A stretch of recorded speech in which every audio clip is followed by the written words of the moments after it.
Hello बच्चों, कैसे हो आप लोग। उम्मीद करता हूँ कि आप लोग बहुत अच्छे हैं और स्वस्थ होंगे। तो बच्चों, मैं आप लोग के लिए आया हूँ 8th क्लास की मैथ की बुक जो NCERT बेस है, NCERT का है और चैप्टर नंबर है 2, एक चर वाले रैखिक समीकरण। पहले हम जानेंगे कि एक चर वाले रैखिक समीकरण होते क्या हैं और कैसे होते हैं। जो पिछली कक्षाओं में हमने अपने अनेक बीजीय व्यंजकों और समीकरणों के बारे में जानकारी प्राप्त की है। ऐसे व्यंजकों को हम देखने के लिए कुछ उदाहरण लेते हैं। जैसे देखो, संख्याएं कितनी, पहले देखेंगे कि संख्याएं कौन कौन सी होती हैं। तो मान लो संख्याएं होती हैं 2। संख्याएं कितनी प्रकार की होती हैं? एक होती है चर और दूसरा होता है अचर। ठीक, चर संख्या वे संख्याएं होती है जिनका मान हमेशा बदलते रहता है। चर संख्या वे संख्याएं होती है जिनका मान हमेशा बदलता रहता है। और अचर संख्या वे संख्या होती है जिनका मान स्थिर होता है। तो चर संख्याएं ऐसी होती हैं जैसे हो गया, मान लिया हमने x, y, z, k, p, जो हम मान के चलते हैं, जिनका मान हमेशा बदलते रहता है, वो चर संख्याएं कहलाती हैं।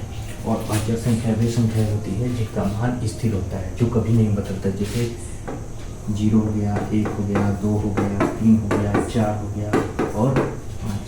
अब इन दोनों के कॉम्बिनेशन से मिलने से कोई संख्या बनता है, मान लो 4x। यही एक चर वाला रैखिक समीकरण कहलाता है।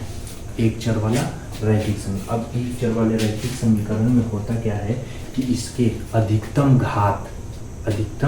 घात कितने होते हैं? तो 1 होते हैं। अगर यहाँ पे जैसे इसका पावर 4x के पावर इसके घात कितने हैं? तो 1 है।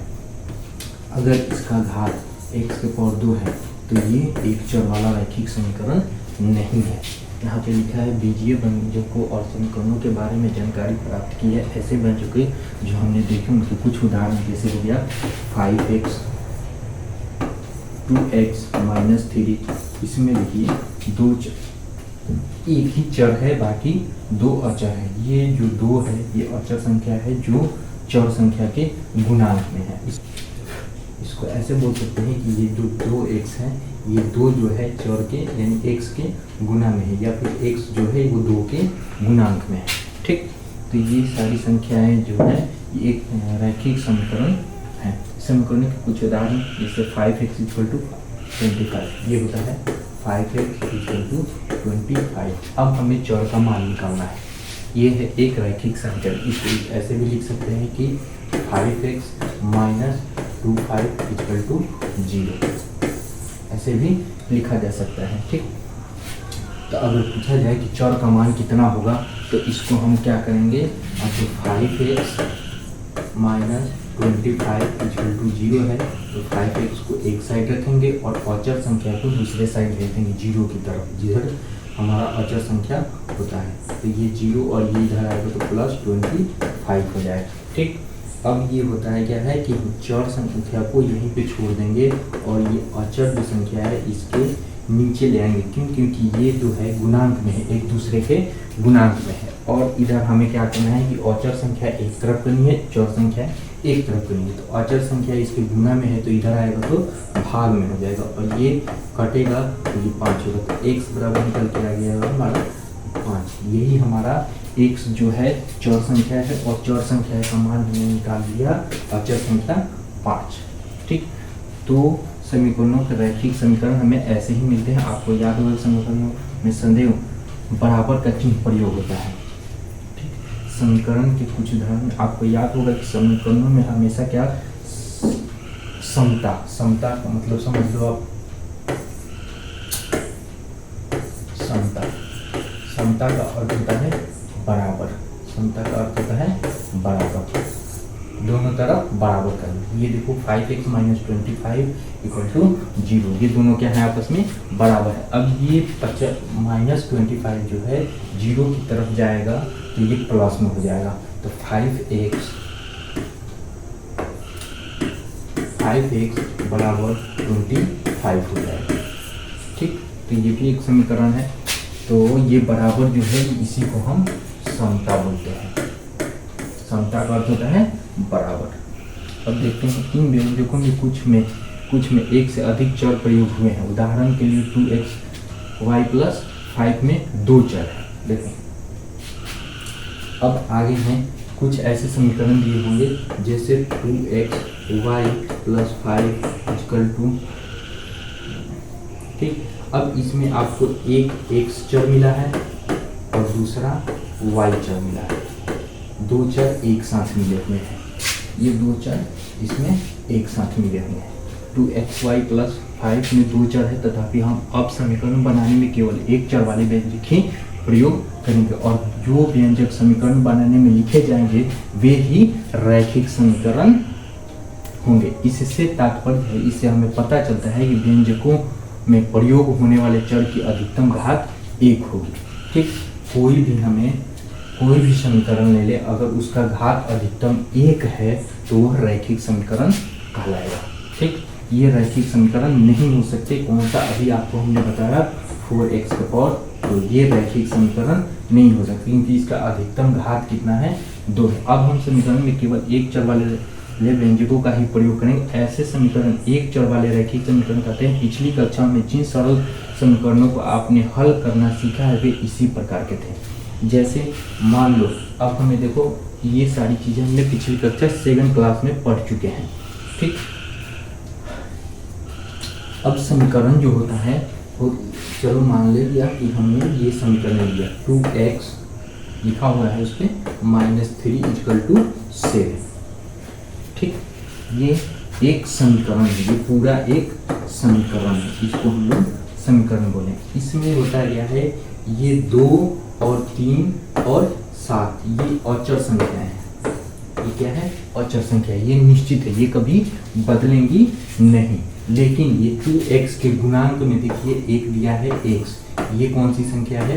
ये चर संख्या है। इसका मान हमेशा बदलते रहता है और यही इसी समीकरण से हम लोग x से मतलब कि चर का मान निकालेंगे। ये चर का मान कितना होगा? अब चर का मान कितना होगा यहाँ पे निकालने पे हो सकता है 2 है, 4 है, 5 है, 10 है, कुछ भी आ सकता है और जो निकल के आएगा वही अचर बन जाएगा, ठीक। तो ये चीज़ें यहाँ पे लिखा हुआ है। एक चीज और आपको देखना है कि ये 2x -3 इक्वल टू 7 है। तो ये जो बराबर का चिन्ह है, इसको बोलते हैं समता। पहले भी आपको बताया अभी कुछ देर पहले, ये इसको बोलते हैं समता। इधर होता है दायां पक्ष और इधर होता है बायां पक्ष।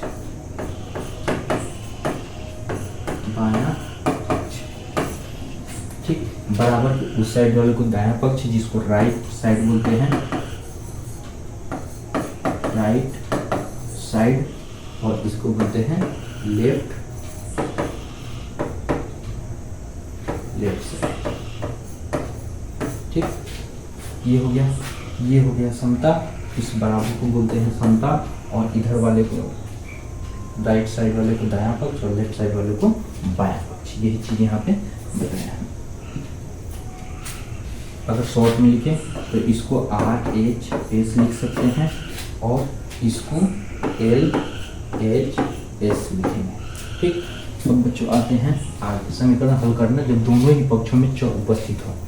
अब हम देखेंगे कि अगर कोई ऐसा समीकरण दे दिया है जो दोनों पक्षों में, दाएं पक्ष और बाएं पक्ष में भी हमें चर संख्याएं देखने को मिल जाए। जैसे मान लीजिए हमारे पास 5x - 2 = 4x - 5 है। अब हमें देखने को मिला इधर भी हमारे पास क्या है, चर संख्या है, ये चर संख्या है और इधर भी चर संख्या है। दोनों तरफ लेफ्ट साइड भी चर संख्या और राइट साइड भी चर संख्या। तो हम क्या करेंगे कि चर संख्याओं को एक साइड कर लेंगे और अचर संख्याओं को एक साइड कर लेंगे। जैसे में देखो ये हो गया हमारे पास 5x, ये हमारे पास 5x। अब राइट साइड में देखेंगे कि चर संख्या वाला कौन सा है, तो 4x है। तो 4x किस में है? प्लस में है। तो लेफ्ट साइड में आएगा तो इसका चिन्ह बदल जाएगा, तो ये हो जाएगा 4x। अब हमारे पास पहले से राइट साइड में 5 है, जो अचर संख्या है, जो क्या है अचर संख्या है। और लेफ्ट साइड में हमारा पास अचर संख्या है -2। जब इसको राइट साइड में ले जाएंगे तो ये हो जाएगा +2। ठीक, अब देखो ये हमारा चर संख्या वाला हो गया और ये हमारा अचर संख्या वाला हो गया। ये दायां पक्ष हो गया, ये बायां पक्ष। अब इसको जब घटाएंगे तो ये हो जाएगा कितना, 5 में से 4 गया 1x, तो 1 को लिखते नहीं है तो ये x हो जाएगा। और यह क्या होगा, 2 में से 5, छोटे में से बड़े को घटाएंगे तो -3 हो जाएगा, यानी कि x बराबर हमारा -3 आया। यानी कि यहाँ से हमें पता चला कि x जो अचर था उसका मान हमने कितना निकाल लिया, -3। ठीक, अब देखो, अब हमारे पास एक्सरसाइज आ गई। चलो देखते हैं एक्सरसाइज।